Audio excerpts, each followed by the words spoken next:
अस्सलाम वालेकुम नाज़रीन, आप देख रहे हैं आज़ाद पाकिस्तान और मैं हूं जहांज़ेब मुख्तार। नूर मुकद्दम कत्ल केस, मुल्ज़िम ज़ाहिर जाफ़र को जुडिशल रिमांड पर 14 रोज़ के लिए जेल भेज दिया गया। लेकिन आज इस केस पर मैं बात नहीं करूंगा, बल्कि इसके अलावा मैं दो ऐसी क्राइम स्टोरीज आज पेश करूंगा जिसका मकसद ये है कि आया नूर मुकद्दम कत्ल केस की जो हाइप क्रिएट की गई है उसकी वजूहात क्या हैं। क्या आया वो एक सफारतकार की बेटी है इस बिना पर, या एक आम सिविलियन है इसकी बिना पर? यह बात मैं पहले प्रोग्राम में भी कर चुका हूँ। नौशेरा के इलाके पब्बी में 5 साला बच्ची के साथ मुबैना ज़्यादती का केस।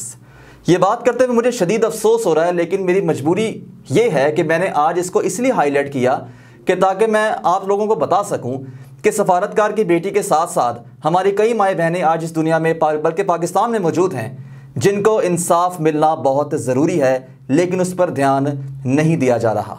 मैं एक तरफा बात नहीं कर रहा, सिर्फ न्यूट्रल पॉइंट ऑफ व्यू है मेरा कि हर सिविलियन, चाहे वो सफारतकार का बेटा हो, चाहे किसी एमएनए का या किसी एमपी का, किसी सियासतदान का, सबके लिए एक ही राइट होना चाहिए, तभी हमारा मुल्क पाकिस्तान तरक्की कर सकता है। तो मैं बात कर रहा था कि 5 साला बच्ची के साथ जो मुबैना ज़्यादती नौशहरा के इलाके पब्बी में हुई, उसका जिम्मेदार उसका अपना दादा निकला।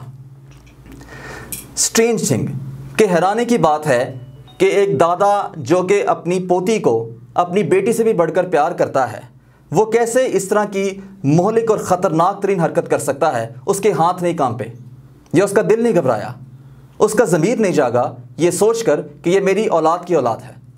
तो इसी पे मैं बात करूंगा आज के 5 साला बच्ची के साथ ज़्यादती की गई। पुलिस तफ्तीश के बाद ये बात वाज़ेह हुई है कि ये शख्स जिसकी पहले से 2 बीवियाँ हैं, ये एक आदी मुल्ज़िम है, यानी कि यूज्ड टू है इस काम के पीछे। इसने अपनी एक और बीवी के साथ इस तरह की ज़्यादती, मतलब कि हकूक़ के अलावा उसने इसको गलत तरीके के साथ अपनी तरफ खींचने की कोशिश की, जिसकी बिना पर वो नाराज़ होकर अपने मैके चली गई।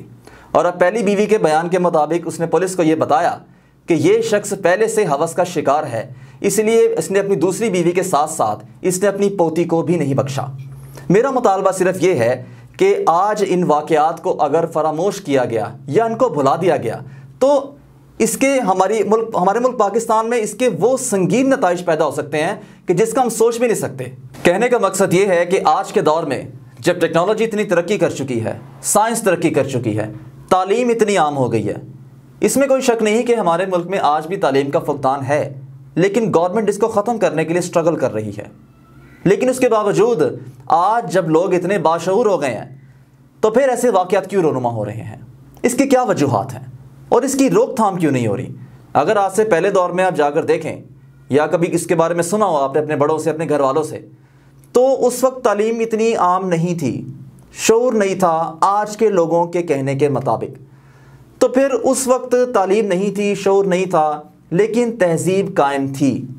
मतलब कि वाक़यात होते थे, इक्का दुक्का किसी मोहल्ले में हो गया, किसी फलानी जगह पर हो गया, लेकिन आज ये चीज़ें आम हो रही हैं। और छोटी छोटी मासूम बच्चियों के साथ, जो कि मुझे कहते हुए एक अफसोस सा हो रहा है कि मतलब कि मैं आज इस तरह की क्राइम स्टोरी कवर इसलिए कर रहा हूँ क्योंकि नूर मुकद्दम कत्ल केस के सिलसिले में जो आजकल हाइप क्रिएट्स हो रही हैं और हर शख्स के मुंह पर उसका नाम है, ठीक है, एग्री करते हैं कि इस केस को इंसाफ मिलना चाहिए इसके ज़रिए, ताकि बाकी मुल्ज़िम जो वैशी हैं उनको इबरत हो। लेकिन उसके साथ साथ जो हमारे आम सिविलियन, जिसके एक शख्स गरीब है, ठीक है, अपनी बेटियों को बड़े वो नाजों से पालता है, और उसके साथ खुदा ना खास्ता कोई वैशी दरिंदा आकर उसकी इज़्ज़त लूट लेता है, तो क्या उसको इंसाफ नहीं मिलना चाहिए? अब कराची के इलाके पहलवान घोट में 36 साला कवल को मुबैना तौर पर पेट्रोल छिड़क कर आग लगा दी गई। अनदर क्राइम स्टोरी, जो कि एक और संगीन वाक़या कराची में पेश आया है। भाई ने इल्ज़ाम आयद किया है कि नौजवान लड़की को, 36 साला कवल को, उसकी सौतेली माँ ने आग छिड़क कर उसको आग लगा दी है। पुलिस की तफ्तीश के मुताबिक ये बात वाज़िया सामने आई है कि उस लड़की ने या उस नौजवान ने या मकतूला ने पहले ख़ुदकुशी करने की कोशिश की थी। अब इसकी रीज़न क्या थी, क्या वजूहात थी, उसने ऐसा करने की कोशिश क्यों की? इसकी वजूहात ये हो सकती हैं कि आया उसको ससुराल में उसके साथ वो ज़्यादतियाँ होती हों जो वो उम्मीद ना करती हो। कहने का मकसद ये है कि एक वालिदैन जब अपनी बेटी को किसी के हवाले करते हैं तो बड़े नाज़ों के साथ करते हैं, लेकिन ये वाक़े में भाई के इल्ज़ाम के मुताबिक सौतेली माँ ने एक नौजवान लड़की को पेट्रोल छिड़क कर आग लगा दी। तो इसका ज़िम्मेदार कौन है और इस पर नज़रसानी किसको करनी चाहिए? क्या इसकी वजूहात ये हैं कि आज के लोग डिप्रेशन का शिकार हैं? क्या लोगों के दिलों में मोहब्बत ख़त्म हो चुकी है? क्या लोगों में सोशलिस्ट ख़त्म हो चुका है? उनके दिल में वो मोहब्बत नहीं रही, वो लगाव नहीं रहा, वो एहसास नहीं रहा, जिसकी वजह से आज इस तरह के वाक़यात हमारे मुल्क पाकिस्तान में आम होते जा रहे हैं, जो कि एक इस्लामिक मुल्क है। ये एक बहुत ही परेशान कुन मरहला है। इसमें मेरी आम आवाम की तरफ से ये अपील है गवर्नमेंट ऑफ पाकिस्तान से कि ऐसे वाक़यात पर ज़्यादा से ज़्यादा नज़रसानी की जाए, क्योंकि जो भी हुक्मरान आता है आवाम उसे बड़े दिल और चाह के साथ वोट देते हैं कि ये हमारा भला करेगा। और उसमें सबसे पहले गवर्नमेंट का फ़र्ज़ मेरी नज़र में ये होना चाहिए कि सबसे पहले वो सोशलिस्ट बने। सोशलिस्ट से मुराद ये है कि सबसे पहले वो माशरे पे ध्यान दे कि हमारे माशरे में जो बुराइयाँ जन्म ले रही हैं उसको ख़त्म कैसे करना है, उनकी सज़ाएँ कैसे रखनी है। अगर आज इंसाफ मिल जाता है तो आने वाली नस्लें संवर जाएंगी, और अगर अभी भी इस बात को फरामोश किया जाता है तो खुदा ना खास्ता, अल्लाह ना करे कि आने वाले वक्त में ऐसे वाक़यात हो सकते हैं जिसमें हर शख्स अपनी बेटी, अपनी बीवी या अपनी माँ को घर से बाहर निकालने पर डर सकता है, खौफ का शिकार हो सकता है।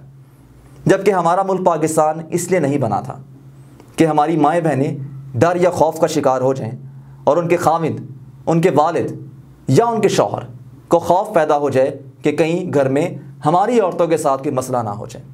इसलिए मैं फिर से अपील करूँगा कि इन वाक़यात की भी नज़रसानी की जाए, और नूर मुकद्दम के साथ साथ इन वाक़यात के साथ साथ और भी जितने वाक़यात हो रहे हैं इन पर नज़रसानी की जाए, ताकि वक्त के साथ साथ हालात बेहतर हो सकें। और हमें उम्मीद है इस गवर्नमेंट से कि वो आने वाले वक्त में इंशाअल्लाह ताला बहुत जल्द इन तमाम चीज़ों का सद्देबाब करेगी, और अनकरीब हमारा मुल्क पाकिस्तान जो एक आज स्ट्रगल के दौर से गुजर रहा है, एक ना एक दिन उम्मीद की किरण के साथ नई ज़िंदगी जिएगा।